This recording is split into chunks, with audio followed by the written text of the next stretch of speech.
2026 தேர்தல் ஆரம்பத்திலிருந்தே மக்கள் மத்தியில ஒரு மிகப்பெரிய எதிர்பார்ப்பு இருந்தது. இந்த தடவை தாவேகா தலைவர் விஜய் போட்டியிடுறதுனால 4 முனை போட்டியா இருக்குன்றதுனால யாரு ஜெயிக்க போறாங்க அப்படின்ற ஒரு எதிர்பார்ப்பு மக்கள் மத்தியில இருந்தது. அதை வெளிக்காட்டுற விதமாகவே இந்த தடவை தேர்தல் பதிவும் 85% அதிகரிச்சிருக்கு. இதனால மக்கள் மத்தியில ஒரு கேள்வி, விஜயோடைய வருகையால தான் இங்க வாக்குப்பதிவு அதிகமா இருக்கு அப்படின்னு ஒரு பக்கம் சொல்றாங்க. உண்மையான காரணம் என்ன? விஜயோடைய வருகையால தான் இந்த சதவீதம் அதிகரிச்சிருக்கா, இல்லனா இதுக்கு பின்னாடி இருக்கிற அரசியல் கணக்கு என்ன அப்படின்றத இந்த பதிவுல தெளிவாக பார்க்கலாம்.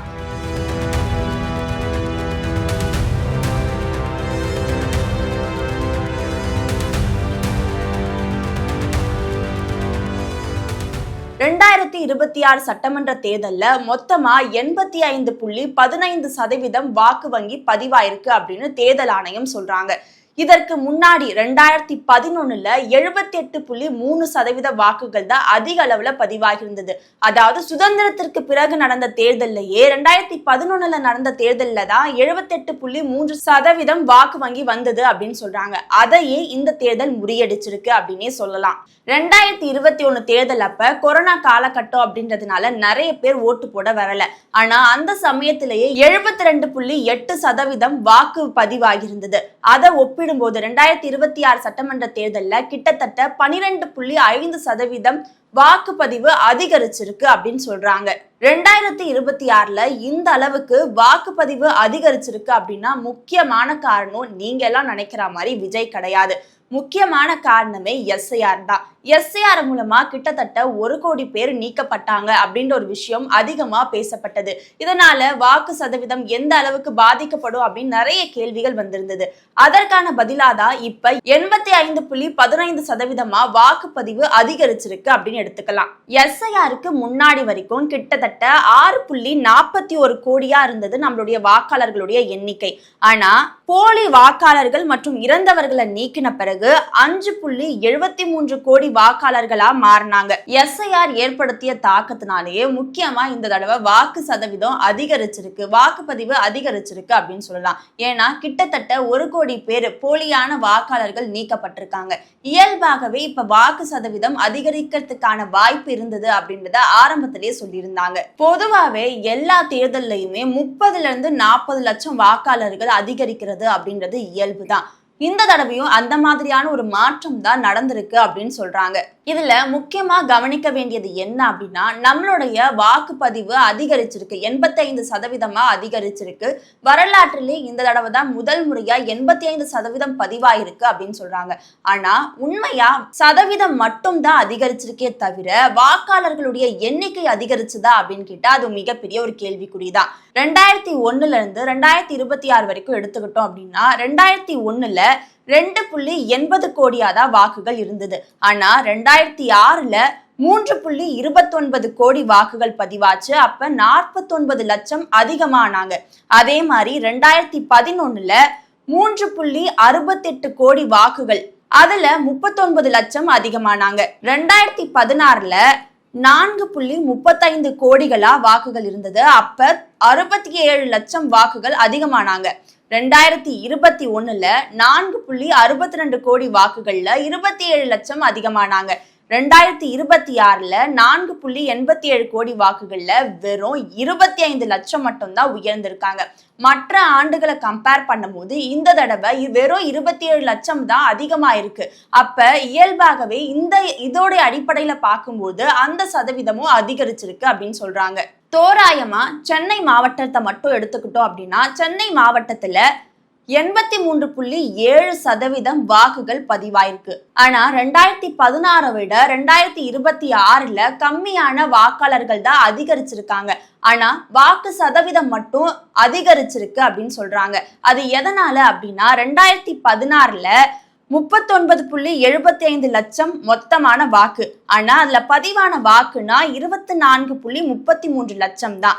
இதனால சதவீதம் எவ்வளோ? 61.2%. அதே மாதிரி 2021ல 40.04 லட்சமா வாக்குகள் இருந்திருக்கு. ஆனா பதிவான வாக்குகள் 24.16 லட்சம். அப்ப அதோடைய சதவீதம் எவ்வளோ? 60%. 2026ல 28.30 லட்சம் வாக்குகள் இருந்திருக்கு. ஆனா எஸ்ஐஆருக்கு அப்புறமா பதிவான வாக்குகள் 23.69 லட்சமா இருக்கு. இதோடைய வாக்கு சதவீதம் 83.7% அதிகரிச்சிருக்கு. எதனால அப்படின்னா 40 லட்சத்துல இருந்து உங்களுக்கு வெறும் வாக்குப்பதிவு 20 லட்சம் தான் நடந்திருக்கு. அப்ப தோராயமாவே 20 லட்சம் வாக்குகள் அங்க வரல.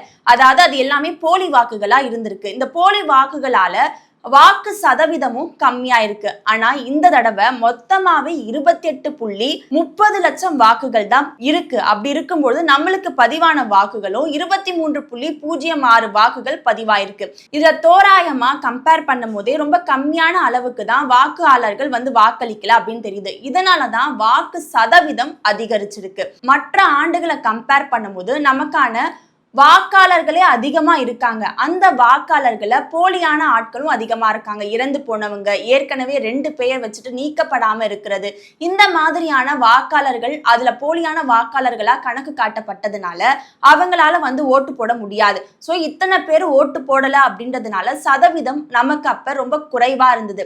இந்த தடவை எஸ்ஐஆருக்கு பிறகு போலியான வாக்காளர்கள் நீக்கப்பட்ட பிறகு இருக்கிறதே 28 லட்சம் தான். அதுல 24 பேர் ஓட்டு போட்டிருக்காங்க அப்படின்ற தோராயமாவே நம்மளுக்கு சதவீதம் அதிகரிக்குது. இதே மாதிரி தான் ஒவ்வொரு மாவட்டம் வாரியாவும் நடந்திருக்கு. இப்ப மண்டல வாரியா எடுத்துக்கிட்டோம் அப்படின்னா வடக்கு மண்டலம் வன்னியர் சமூக வாக்குகள் அங்க அதிகமா இருக்கு. அங்க தொழில்துறை சார்ந்த தொகுதிகள் நிறைஞ்சிருக்கு. அங்க 86.88% வரை வாக்குப்பதிவு நடந்திருக்கு. அதே மாதிரி காஞ்சிபுரம், திருவண்ணாமலை மாவட்டங்கள்ல நீண்ட வரிசையில நின்று வாக்களிச்சிருக்கிறதையும் நம்மளால பார்க்க முடியுது. இன்னொரு பக்கம் மேற்கு மண்டலம் அதிமுகவுடைய கோட்டையா கருதப்படுறது மேற்கு மண்டலம்.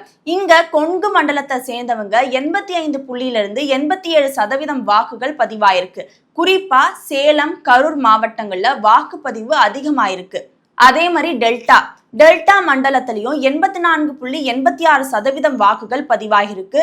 திருச்சி, தஞ்சாவூர்ல ரொம்பவே அமைதியான முறையில இந்த தடவை வாக்குப்பதிவு நடந்திருக்கு அப்படின்னு தேர்தல் ஆணையம் சொல்லியிருக்காங்க. அதே மாதிரி தெற்கு மண்டலம் தென் மாவட்டங்கள்ல வாக்குப்பதிவு 78% இருந்து 82% இருந்திருக்கு.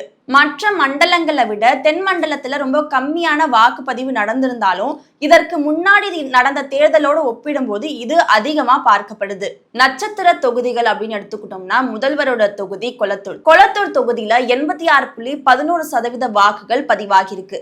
அதே மாதிரி எடப்பாடி தொகுதியில 92.09% அதிகரிச்சிருக்கு. இது அதிமுகவுடைய ஒரு பலத்தை நிரூபிக்கிற விதமா அதிமுகவினர் கருதுறாங்க.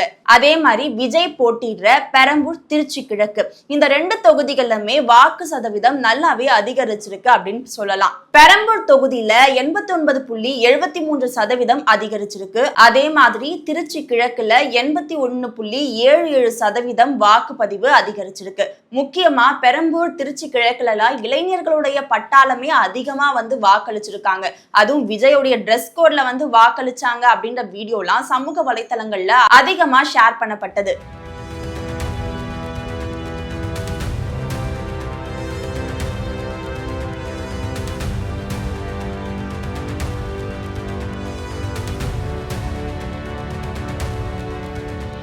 இப்ப வரைக்கும் பார்க்கும்போது இந்த வாக்குப்பதிவு அதிகரிச்சதுக்கான முக்கிய காரணமா விஜய் இல்ல அப்படின்றது உறுதியாகுது. இந்த எஸ்ஐஆர் பதிவுக்கு அப்புறமா வாக்காளர்கள் குறைக்கப்பட்டதுனாலேயே இந்த வாக்கு சதவீதம் அதிகரிச்சிருக்கு அப்படின்றதுல உறுதியா இருக்கும். அப்படி இருக்கும்போது இந்த தடவை பெண்களுடைய வாக்குப்பதிவு அப்படின்றது 86.76% பதிவாயிருக்கு.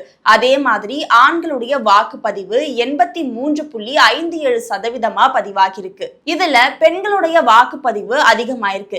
இந்த நிலையில இது யாருக்கான ஒரு சாதகமா பார்க்கப்படுது அப்படின்றத பார்க்கலாம். பெண்களுடைய வாக்குப்பதிவு அதிகமாயிருக்கிறதுனால திமுகவுடைய நலத்திட்டங்கள், மகளிருக்கான இலவச பேருந்து, மகளிருக்கான மாத உரிமை தொகை, இது எல்லாமே பெண்கள் மத்தியில ஒரு மிகப்பெரிய வரவேற்பை ஏற்படுத்தியிருக்கு. இதனால இது திமுகவிற்கு போயிருக்கிறதுக்கான நிறைய சாதக கூறி இருக்கு அப்படின்னு திமுகவினர் நம்புறாங்க.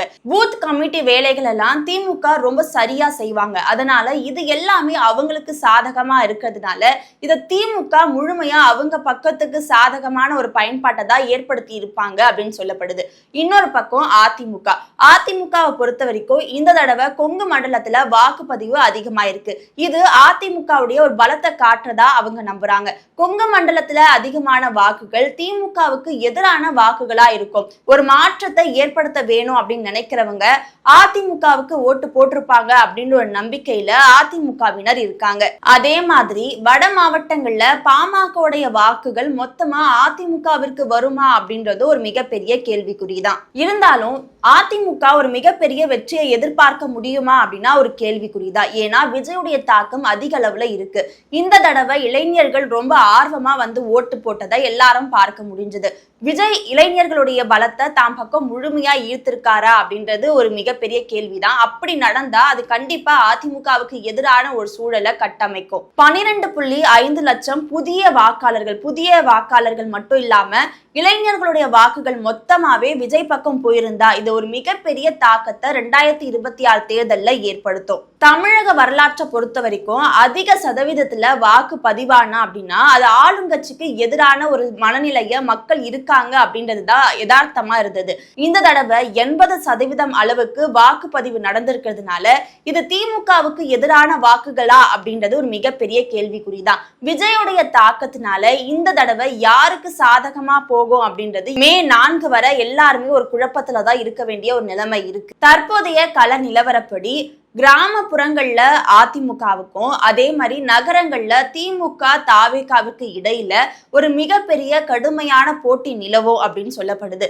இந்த தடவை இந்த தேர்தலுடைய வெற்றியை தீர்மானிக்க கூடியவங்களா நடுத்தர பெண்களும் அதே சமயம் இளைஞர்கள் தான் இருப்பாங்க அப்படின்றதுல எந்த ஒரு மாற்று கருத்தும் கிடையாது.